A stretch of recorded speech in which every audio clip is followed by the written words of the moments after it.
سیرت آقا علیہ السلام کی کیا ہے؟ وہ سراپا امن و رحمت ہے۔ اگر کوئی شخص، میں سرزمین ہند پر یہ بات کہہ رہا ہوں، میں نے سرزمین مغرب پہ یہ بات کی، میں نے واشنگٹن ڈی سی اور امریکہ میں یہ بات کی، میں نے انگلینڈ میں بات کی، میں نے یورپ میں کی، آسٹریلیا میں کی، ہر جگہ برملا۔ میں نے کہا اگر کوئی سمجھتا ہے کہ دہشت گردی کا کوئی تعلق اسلام سے ہے تو وہ اپنی بد اعتقادی اور غلط فہمی کو دور کر لے۔ ہر فرد دنیا کا دہشت گرد ہو سکتا ہے، مگر جو غلامی مصطفیٰ میں ہے وہ دہشت گرد نہیں ہو سکتا۔ جس کا تعلق کلمہ اسلام کے ساتھ ہے، جس کا تعلق آقا علیہ السلام کی ذات کے ساتھ ہے، میرے آقا کا غلام، سچا کلمہ گو، مصطفیٰ کی محبت کا، عشق کا، اطاعت کا، سیرت کا، سنت کا، تعلق کا دم بھرنے والا، وہ سرتا پا امن ہوگا۔ حضور کا غلام سرتا پا رحمت ہوگا، حضور کا غلام سرتا پا فیض ہوگا، حضور کا غلام خود بھی امن ہوگا، انسانیت کو بھی امن دینے والا ہوگا۔ جو دہشت گرد ہے اس کا کوئی تعلق نہ مصطفیٰ سے ہے نہ نظام مصطفیٰ سے ہے۔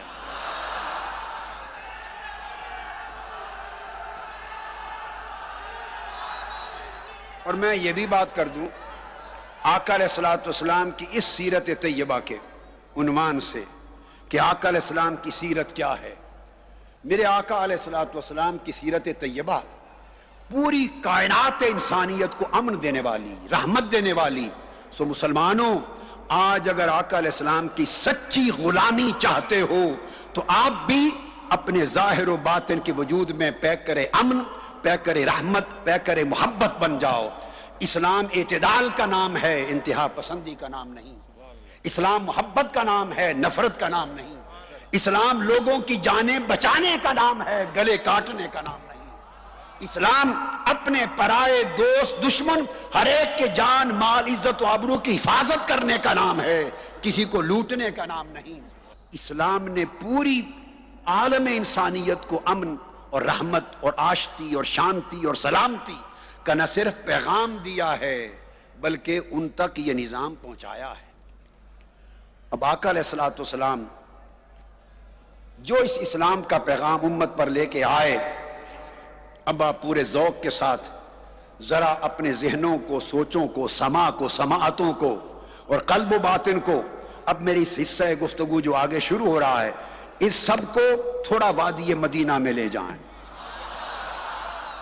چلے جائیے 15 صدیاں قبل کہ سرزمین مدینہ اور وادی فاران سے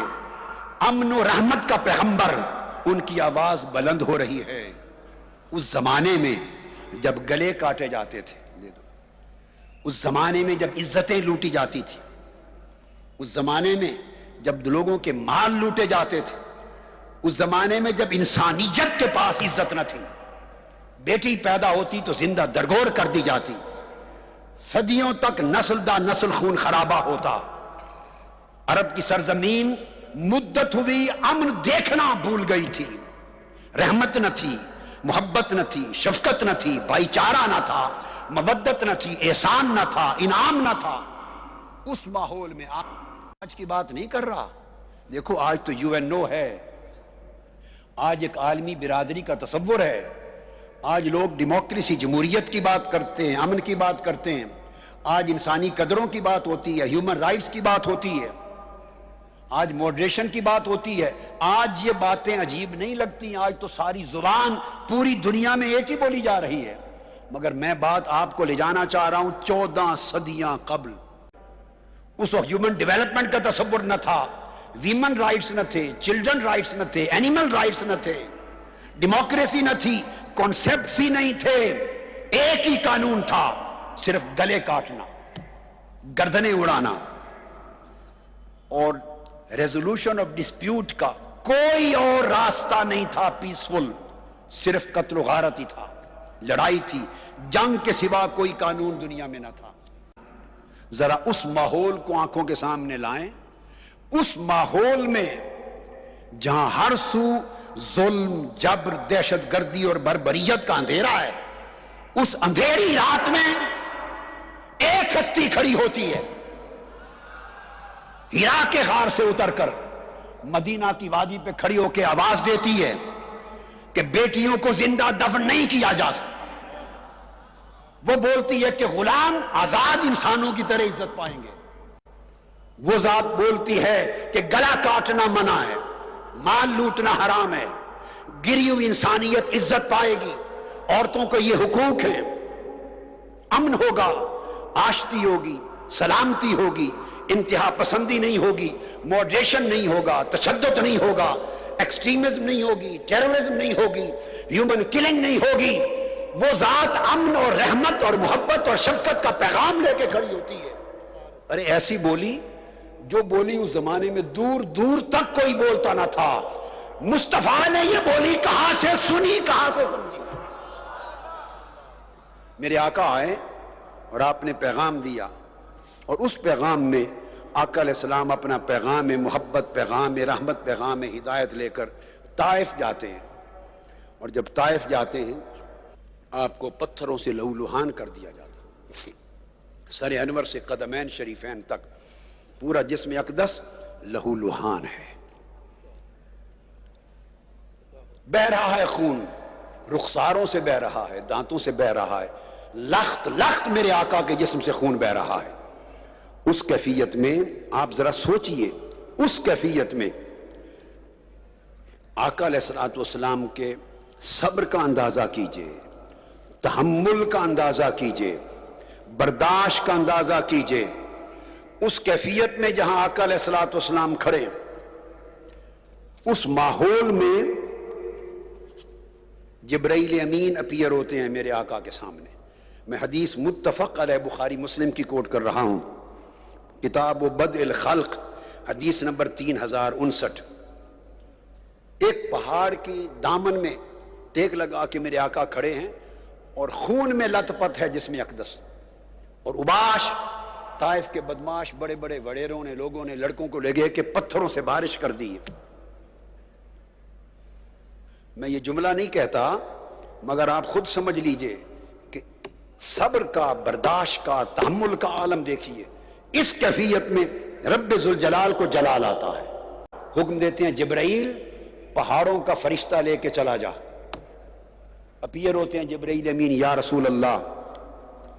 آقا علیہ السلام فرماتے ان عائشہ رضی اللہ تعالی عنہ فنظرت فاذا فیہا جبریل فنادانی، میں نے دیکھا تو اچانک جبرائیل میرے سامنے کھڑے، مجھے آواز دی، یا رسول اللہ صلی اللہ علیہ وسلم، آواز دی جبرائیل نے، اور عرض کیا قد بعث الیک ان اللہ قد بعث الیک ملک الجبال لتأمرہ بما شئت فیہم۔ اللہ رب العزت نے، یہ بخاری مسلم کی متفق الحدیث، لفظوں پر غور کریں، اللہ پاک نے پہاڑوں کے فرشتے کو میرے ساتھ بھیجا ہے، اور یہ پیچھے میرے پہاڑوں کا فرشتہ کھڑا ہے، اور اس لیے بھیجا ہے آپ کی نوکری کے لیے، اب جو حکم دینا چاہیں یہ تعمیل کرنے کے لیے آیا ہے، چونکہ آپ پر ظلم ہوا ہے۔ وہ آگے بڑھے، ملک الجبال، پہاڑوں کا فرشتہ، اس نے آواز دی، آقا علیہ السلام کی بارگاہ میں آواز دی اور کہا فسلم علیہ، اس نے مجھے سلام کیا، ثم قال یا محمد صلی اللہ علیہ وآلہ وسلم، فقال ذلك فيما شئت ان شئت ان اتبک علیہم الاخشبین۔ پہاڑوں کے فرشتے نے عرض کیا، یا رسول اللہ، مجھے باری تعالیٰ کی بارگاہ سے حکم دے کر بھیجا گیا ہے کہ آج جو حکم کریں میں اس کی تعمیل کے لیے آیا ہوں، اگر آپ حکم فرمائیں، مجھے حکم کریں۔ میرے آقا علیہ السلام کی بارگاہ میں عرض کر رہے ہیں کہ میں ان دونوں پہاڑوں کو، جن دو بڑے پہاڑوں کا ایک سلسلہ ہے، ان پہاڑوں کے سلسلے کے درمیان جو طائف کی بستی ہے، اگر حکم کرے تو دونوں پہاڑوں کو اس طرح پیس دوں، ملا کر پیس دوں کہ بستی طائف کا نہ کوئی گھر بچے نہ کوئی فرد زندہ بچے۔ اور ایک اور حدیث میں ہے، دوسری میں، کہ اجاز حکم دیں تو میں اس بستی کو اٹھا دوں، اور اٹھا کے بلندی سے لے جا کے اس طرح پھینکوں کہ قیامت تک اس سرزمین پہ کوئی بندہ پیدا نہ ہو سکے، ایسا زلزلہ بپا کر دوں، ہر شخص ختم کر دوں۔ یہ ملک الجبال نے عرض کیا، فقال النبی صلی اللہ علیہ وآلہ وسلم، اب عرض کیا آقا آپ کے حکم کا منتظر ہوں، کیا فرماتے ہیں؟ حضور مسکرا پڑے، قال بل ارجو ان یخرج اللہ من اصلابہم من یعبد اللہ، میں ان کو مارنا نہیں چاہتا، امید کرتا ہوں شاید ان کی نسلوں سے مومن پیدا ہو جائیں۔ اور حدیث پاک میں آقا علیہ السلام نے پھر فرمایا، آگے ارشاد فرمایا کہ انما بعثت رحمتا ولم ابعث لعانا، کہ اللہ نے مجھے سراپا رحمت بنا کے بھیجا ہے اور میں ان کو رحمت سے محروم کرنے والا، عذاب میں مبتلا کرنے والا بن کے نہیں آیا۔ انما بعثنی رحمتا للعالمین، سارے جہانوں کے لیے، خود فرما رہے ہیں رحمت بن کے آیا ہوں۔ اور حدیث پاک میں حضرت عبداللہ ابن مسعود روایت کرتے ہیں کہ آقا وَهُوَ يَمْسَحُ الدَّمَ عَنْ وَجْهِهِ، چہرے پر خون بہ رہا تھا، رخساروں پر، ماتھے پر، ساتھ ہاتھوں سے میرے آقا اس خون کو پوچھتے تھے اور ساتھ ہاتھ اٹھا کے دعا کرتے تھے، اللہم اغفر لقومی فإنہم لا یعلمون، میرے مولا ان کو معاف کر دے، انہوں نے جو کچھ میرے ساتھ کیا ہے اس کا سبب یہ ہے کہ مجھے پہچانتے نہیں۔ لوگوں، تاریخ انسانی میں اور انسانی کائنات میں ہے کوئی اور نام جو اتنا ظرف رکھنے والا ہو، جس کا اتنا حوصلہ ہو، جس کی اتنی درگزر کرنے کی صلاحیت ہو؟